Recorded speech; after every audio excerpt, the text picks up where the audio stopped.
नमस्कार, मी रवी कुमार. जवाब तो आपको देना होगा बोल सरकार या सत्रात 85 आवाजच्या खास एपिसोड मध्ये आपलं स्वागत. कशा आहात आपण?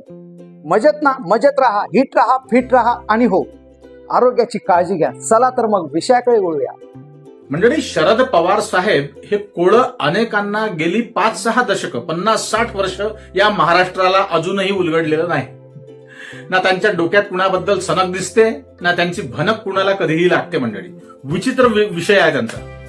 जिकडे हवा तिकडे धावा हा वाक्प्रचार महाराष्ट्राच्या राजकारणात कुणाला सूट होत असेल तर मला वाटते तो पवार साहेबांना होतो. हा प्रश्न आज विचारण्याचं कारण काय आहे जरा पुढे ऐका. महाराष्ट्राच्या राजकारणातले ज्येष्ठ नेते तुम्हाला ठाऊक आहे कोण आहेत? शरद पवार साहेब. शरद पवार यांच्यावर संधी साधू राजकारण ते करतात असा आरोप विरोधक अनेकदा करत आले आहेत. विरोधकच नाही, सामान्य जनताही त्यांच्याबद्दल अतिशय संभ्रमित असते नेहमीच. जिथे बोलायचं तिथे गप्प बसतात. लोकांना वाटते आता बोलेल काहीतरी, पण बाबाजी काहीच बोलत नाही. आणि जिथे बोलू नये तिथे काय बोलून गेले त्याचा नेमका अर्थ काढण्यासाठी भल्या भल्यांची बुद्धी पणाला लागते. प्रकांड पंडित भिडून जातात की काय बोलले ते, पण कळत नाही. खरंच शरद पवार संधी साधू आहेत का हो, की ते परिस्थितीचा अंदाज घेऊन अत्यंत शांतपणे शांत डोक्याने आपल्या राजकारणाची पुढची चाल खेळतात? कारण पवारांचं एक वैशिष्ट्य आहे, तुम्ही पाहिलं असेल, ते फार काही उघडपणे बोलत नाहीत, पत्रकारांपुढेही बोलत नाहीत. भले भले पत्रकार थकून गेले, मोठमोठ्या घोषणा करत नाहीत प्रामुख्याने, पण राजकारणाच्या पटलावर त्यांची एखादी भेट सुद्धा अनेक प्रश्न निर्माण करून जाते. कधी शिंदेंना भेटतील, कधी उद्धव ठाकरेंना भेटतील, कधी मोदींना भेटतील, कधी शहांना भेटतील, कधी फडणवीसांना भेटतील. काय कुठे चाललं असतं कुणाला काही कळायला मार्ग नाही. 22 जुलैला शरद पवार आणि सुप्रिया सुळे त्यांची मुलगी यांनी पंतप्रधान नरेंद्र मोदी यांची भेट घेतली.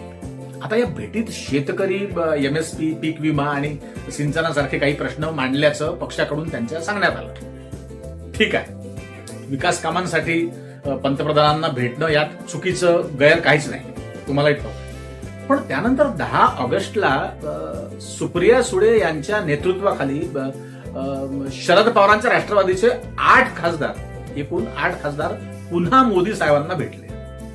आता या भेटीतही महाराष्ट्रातील प्रश्न, दुष्काळ, शेतकऱ्यांचे प्रश्न, विकास कामं आणि मतदारसंघातील काही आणखी प्रश्न त्यांनी मांडले असं सांगण्यात आलं पुन्हा. पण हे खरं की खोटं हे कुणालाही पचण्यासारखं दिसत नाही मंडळी. कारण विश्वास हा वेगळाच असतो आणि त्यांच्यावरती विश्वास नाहीच लोकांचा. राजकारणात प्रश्न फक्त काय बोललं हा नसतो. प्रश्न असतो कधी भेट झाली, मध्यरात्री झाली का, सकाळी झाली, दुपारी झाली, कोण भेटलं आणि त्या भेटीच्या राजकीय पार्श्वभूमीवर काय सुरू आहे. कारण या भेटीच्या काळातच शरद पवारांच्या राष्ट्रवादीचा भाजप प्रणित अर्थातच एनडीए सोबत जवळीक वाढते का त्यांची, आणि कशासाठी? कारण हा प्रश्न विजय वडेट्टीवार यांनी देखील उपस्थित केला आहे. परवा त्या पुण्याच्या कार्यक्रमामध्ये त्यांना हा प्रश्न केला होता आणि मग लगेच चर्चा महाराष्ट्राच्या राजकारणात सुरू झाल्या. पक्षाकडून एनडीए मध्ये जाण्याच्या चर्चा फेटाळण्यात आल्या आहेत. सुप्रिया सुळे काउंटर करायला नेहमी पुढे येतात. काही त्यांच्यावरती आरोप झाले की आणि सुप्रिया सुळेच बोलतात, दादाजी काहीच बोलत नाही. म्हणूनच इथे एक प्रश्न विचारावासा वाटतो मंडळी, शरद पवार साहेब नेमकं काय साधत आहेत आता या वयात? कारण पवारांचं राजकारण कधीही सरळ रेषेत चाललेलं नाही, कधीच नाही, गेली 60 वर्ष 50 वर्ष. कारण अनेकदा सांगतात मुंबईला जातो असं सांगतात आणि जातात सातारला, जातो मुंबईला सांगतात, जातात नागपूरला, असं अनेकदा घडतं. आज विरोधात, उद्या संवाद, परवा पुन्हा स्वतंत्र भूमिका वगैरे, आणि त्याच वेळी सत्तेच्या केंद्राशी संपर्क कायम मोदींशी. याला कोणी व्यवहाराचं राजकारण म्हणेल, साहजिक आहे, स्वाभाविक आहे. कुणी चाणाक्ष राजकारण म्हणतील, तर विरोधक म्हणतील हा तर संधी साधूपणाचा आहे पवार साहेबांचा. पण पवार समर्थकांचा युक्तिवाद जरा वेगळा आहे मंडळी या विषयात. ते म्हणतील राजकारणात कायम भांडत बसण्यापेक्षा कशाला तू माय कशाला, आपल्या राज्याचे आणि मतदारसंघाचे प्रश्न आपले सोडवून घ्यायचे सत्ताधाऱ्यांकडून. मग त्यात काय गैर आहे, काय चुकीचं आहे? मग त्या लोकांचे प्रश्न सोडवता सोडवता आपल्या घरातलाही प्रश्न सोडवता येतो हळूच. हा मुद्दाही दुर्लक्षित करता येणार नाही मंडळी. पण मग दुसरा प्रश्न आणखी एक उभा राहतो, लक्षात घ्या. जर राजकीय मतभेद आहेत, जर भाजपाच्या अनेक धोरणांवर तुमचा विरोध आहे पवार साहेबांचा, जर तुम्ही विरोधी आघाडीचा भाग आहात, तर मग सत्तेच्या सर्वोच्च नेतृत्वासोबत वारंवार होणाऱ्या भेटींचा राजकीय अर्थ काय काढायचा? लोकांनी अर्थ काढावाच लागतो ना, कार्यकर्ते असतात. कारण सामान्य मतदाराला एक गोष्ट नक्की जाणून घ्यायची असते मंडळी, कार्यकर्ते म्हणावं किंवा त्यांचे समर्थक म्हणावं, आपण नेमके कुठे उभे आहोत, आपण करेक्ट दिशेला चाललो आहोत का, आपला नेता कुठे चालला आहे, ते सगळं शोधावं लागतं. विरोधक म्हणून की सत्तेशी संवाद साधणारे स्वतंत्र खेळाडू म्हणून. आणि इथे शरद पवारांचं राजकारण इतरांपेक्षा वेगळं ठरतं. पण ते जनतेसाठी घातक ठरतं का कधी कधी, तेही बघणारा हा विषय आहे मंडळी, समजून घेण्यासारखा.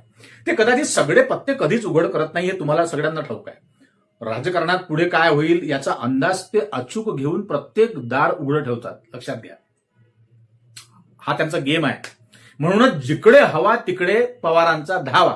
हा आरोप आहे की जिथे संधी तिथे राजकीय संवाद ही त्यांची रणनीती आहे, राजकारण करण्याची पद्धत आहे. ते समजून घेणं गरजेचं आहे. याचं उत्तर बघा, शरद पवारांपेक्षा याचं उत्तर काळच देईल, येणारा काळ. पण एवढं मात्र नक्की, पवारांच्या प्रत्येक भेटीकडे ते कुणालाही भेटतात जेव्हा तेव्हा महाराष्ट्राचं राजकारण संशयाने आणि कुतूहलाने त्यांच्याकडे पाहतं. आणि म्हणूनच आजचा प्रश्न, संधी साधू शरद पवार की राजकारणाची हवा बदलण्याआधीच हवेची दिशा ओळखणारा एक अनुभवी राजकारणी. लोक टोपण नावाने चाणक्यही म्हणतात त्यांना. वरवर मोदींच्या विचारधारेचा विरोध पवारांना, आणि आतून मात्र शेजारी बसून हळूवार चर्चा मोदींसोबत. हे काय गणित आहे त्यांचं, त्यांनाच ठाऊक, देवाला ठाऊक. परंतु त्यांच्या या आतून वेगळं आणि वरून वेगळं ही भूमिका त्यांची अनेकांना आवडत नाही मंडळी. अजित पवार साहेब महायुतीत गेले, भाजपाचा हात त्यांनी पकडला, तेव्हा देखील काकांनीच पुतण्याला पाठवलं असाही महाराष्ट्रात एक सुरू म्हटला होता. काय सिंचन घोटाळा प्रकरण वगैरे होतं, ते फाईल बंद करण्यासाठी लोकांचं असं मत होतं. आता म्हातारपणी ईडीचा दणका बदनामीच्या भीतीने सोसणार नाही, म्हणून कदाचित अजितदादांना पवारांनीच फडणवीसांच्या दावणीला नेऊन बांधलं, अशी ही टीका लोकांनी त्यावेळी केली, आजही करतात लोक. महाराष्ट्राचं काही हो, भलंबुरं, परंतु आपल्या घरातील सर्वांना सत्तेची सत्तू चाखायला मिळावी असाही आरोप एक पवार काकांवर होतो, नेहमीच होतो. राजकारणाची दिशा दशा सर्वच काही अलीकडे बदललं आहे मंडळी. राजकीय संस्कृतीच लयाला गेलेली आहे. त्यामुळे एकट्या पवार काकांना काय म्हणायचं, त्यांच्या पद्धतीने ते गेम खेळतात. पण लोकांना चिंता वाटते. आरोप झाले की काउंटर करायला तुम्हाला ठाऊक आहे, कन्या सुप्रिया सुळे मात्र लगेच तयार असतात, लगेच पत्रकारांपुढे. हुशार आहे. तुम्हाला ठाऊक आहे, नातीचा संसार, त्या रेवतीचं लग्न, संघाच्या कुटुंबात तो संसार फुलते आहे. संसारी मुख्यालय, मुक्काम पोस्ट नागपूर आहे.